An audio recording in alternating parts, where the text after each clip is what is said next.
may gagawin tayo sa sidewheel ng tricycle. Itong bearing niya okay pa oh. Kasi may natanggal kasi yung ano niya, support. May isang support na tanggal. Saan ba yun? Ayan oh, ito. Yan oh, tingnan nyo. Oh yan. So kailangan i-welding natin yan.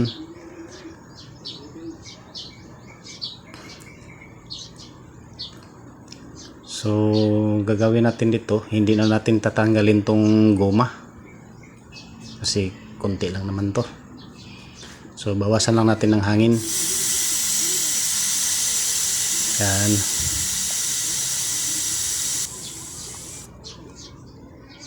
Okay.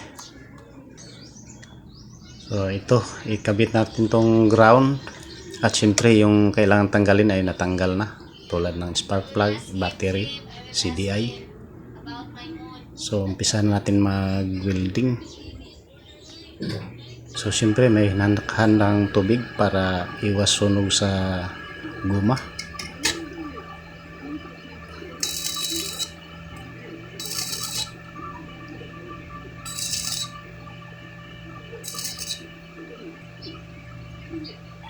Tubig. Yan.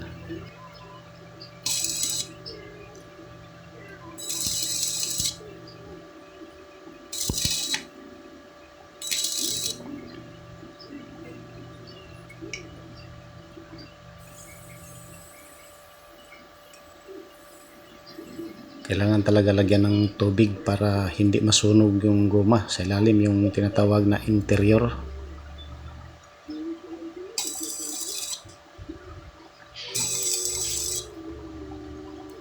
So, tapos na.